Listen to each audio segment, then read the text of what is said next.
എല്ലാവർക്കും നമസ്കാരം. ഞാൻ ഇന്നിവിടെ സംസാരിക്കാൻ പോകുന്നത് നല്ല ശീലങ്ങൾ ജീവിത വിജയത്തിലോട്ടുള്ള വഴി എന്നതാണ്. നമ്മുടെ ജീവിതം എന്ന് പറയുന്നത് ചുരുങ്ങിയ അളവിൽ മാത്രമാണ്.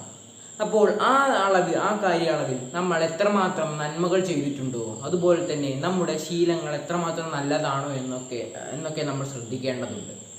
നമുക്ക് കഴിയുന്നതും പരമാവധി നമ്മൾ നല്ല ശീലങ്ങൾ വളർത്തിയെടുക്കാൻ ശ്രദ്ധിക്കുക എന്നതാണ്. നമ്മൾ ചെറുതായിട്ട് ഒരു ചെറിയ നല്ല ശീലമായിരിക്കും വലുതാകുമ്പോഴേക്കും ആ ഒരു വ്യക്തി മൊത്തം നല്ലൊരു മനുഷ്യനായി മാറുന്നത്. അപ്പോൾ നമ്മൾ വിജയിച്ചവരുടെ എല്ലാം കണക്കെടുത്ത് നോക്കുകയാണെങ്കിൽ അവരുടെ ജീവിതത്തിൽ നല്ല ശീലങ്ങൾ മുമ്പോട്ട് കൊണ്ടുപോയാൽ തന്നെയാണ് അവർ. അല്ലാതെ മോശമായ കൂട്ടുകെട്ടിലും അതുപോലെ തന്നെ മോശമായ ശീലങ്ങളിലും സമയം നഷ്ടപ്പെടുത്തി കളയുന്നതിലും ഒന്നും ഉൾപ്പെട്ടവരല്ല അവർ. അപ്പോൾ നല്ല ശീലം എന്ന് പറയുമ്പോൾ എന്താണ്? മാതാപിതാക്കളെ ബഹുമാനിക്കുന്നതും അധ്യാപകരെയും സമൂഹത്തിലുള്ള ആൾക്കാരെയും നമ്മളെക്കാട്ടിൽ ഇളയതുള്ളവരെയും ബഹുമാനിക്കുന്നതും ഒക്കെ ഒരു കാര്യമാണ് നല്ല ശീലം എന്ന് പറയുന്നത്. അപ്പോൾ എല്ലാവരും ഒരു വിചാരമുണ്ട്, എന്നെക്കാട്ടിലും ചെറിയതായുള്ളവരെ ഞാൻ ബഹുമാനിക്കാൻ പാടില്ല എന്ന്. പക്ഷേ എങ്കിൽ അത് തെറ്റായൊരു കാര്യം തന്നെയാണ്. നമ്മൾ മുതിർന്നവർക്ക് കൊടുക്കുന്ന അതേ ബഹുമാനവും എല്ലാം കുട്ടികൾക്കും നമ്മളെക്കാട്ടിലും ചെറിയതാർക്കും കൊടുക്കണം എന്നതാണ്. പിന്നീട് നമുക്കറിയാം, നല്ല ശീലം എന്ന് പറയുമ്പോൾ സ്കൂളുകളിൽ കൃത്യസമയത്ത് എത്തുക, രാവിലെ നേരത്തെ എഴുന്നേൽക്കുക, അന്ന് പഠിപ്പിച്ച കാര്യങ്ങൾ അന്നു തന്നെ പഠിക്കുക, അധ്യാപകരും രക്ഷിതാക്കളും പറയുന്നത് കൃത്യമായി അനുസരിക്കുക, സമൂഹത്തിനോട് നല്ല രീതിയിൽ ഇടപെടുക, സമയം നല്ല രീതിയിൽ ഉപയോഗിക്കുക, ഇങ്ങനെയൊക്കെ ഉള്ളതാണ് നല്ല ശീലങ്ങൾ എന്നത്. അപ്പോൾ നമുക്ക് ആദ്യം തന്നെ സമയത്തിൻ്റെ കാര്യം നോക്കാം. നമുക്കറിയാം, സമയം എന്നത് എത്ര പണം കൊടുത്താലും തിരിച്ചെടുക്കാൻ കഴിയാത്ത ഒന്ന് തന്നെയാണ്. മറ്റെന്ത് കാര്യവും നമുക്ക് പണം കൊടുത്ത് മേടിക്കാൻ കഴിയും. പണം കൊടുത്ത് എന്ത് കാര്യം വേണം മേടിക്കാൻ പറ്റും. പക്ഷേങ്കിൽ സമയം ഒരിക്കലും ആർക്കു വേണ്ടിയും വെയിറ്റ് ചെയ്യില്ല എന്നതാണ് സത്യം. അത് മാത്രമല്ല, ഇത് പറയുമ്പോൾ എൻ്റെ മനസ്സിൽ ആദ്യം ഓടി വന്നൊരു കഥയാണ്. ഒരു ചെകുത്താൻ രാജാവ് ഭൂമിയിൽ നിന്ന് നരകത്തിലോട്ട് ആളെ കൊണ്ടുവരാൻ വേണ്ടിയുള്ള ഏത് ചെകുത്താനെ അയക്കും എന്നതിൻ്റെ ഒരു ഇൻ്റർവ്യൂ നടക്കുകയായിരുന്നു. അപ്പോൾ ഒരു ചെകുത്താൻ വന്ന് പറഞ്ഞു, ഞാൻ അവരെ കൊണ്ട് എല്ലാ ദുഷ്ടപ്രവർത്തികളും ചെയ്യിപ്പിച്ച് അവരെ ഇങ്ങോട്ട് കൊണ്ടുവരുമെന്ന്. അങ്ങനെ പല ഉത്തരങ്ങൾ ചെകുത്താൻ രാജാവിനെ കിട്ടി. പക്ഷേങ്കിൽ അവസാനം വന്ന ഒരു കുട്ടി ചെകുത്താൻ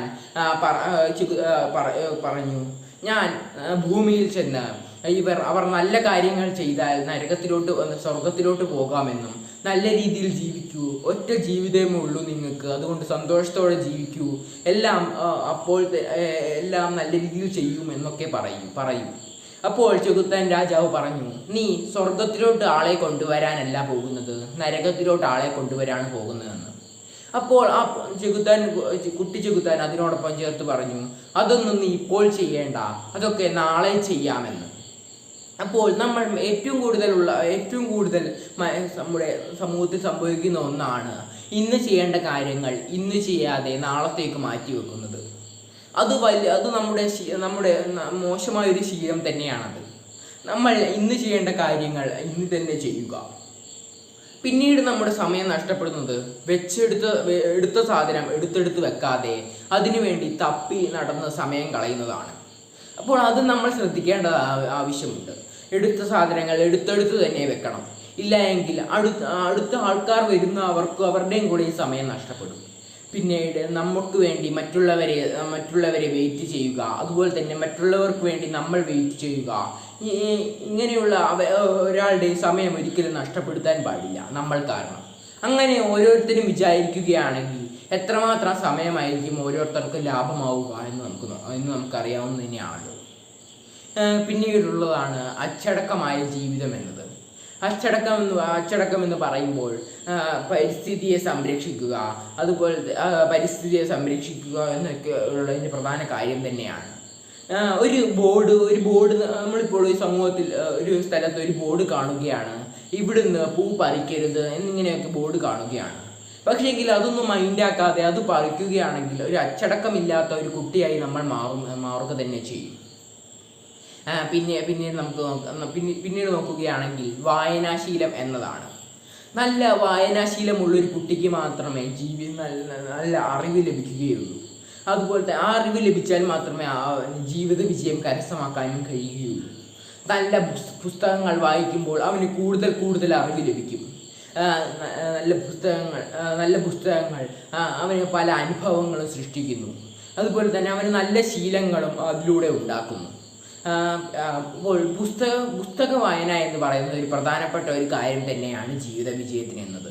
അത് എല്ലാ കുട്ടികളും പാലിക്കേണ്ട ഒരു കാര്യം തന്നെയാണ്.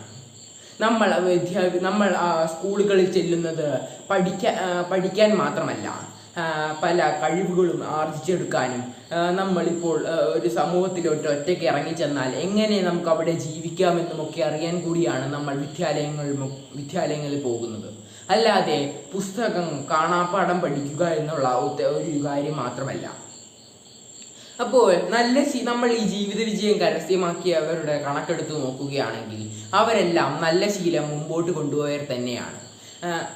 പിന്നീടുള്ള കാര്യമാണ് നമ്മുടെ ഇപ്പോഴത്തെ കാലത്ത് ഏറ്റവും കൂടുതൽ പ്രശ്നമാകുന്ന ഒന്ന് ലഹരി മരുന്ന് ഉപയോഗിക്കുന്നു എന്നതാണ്.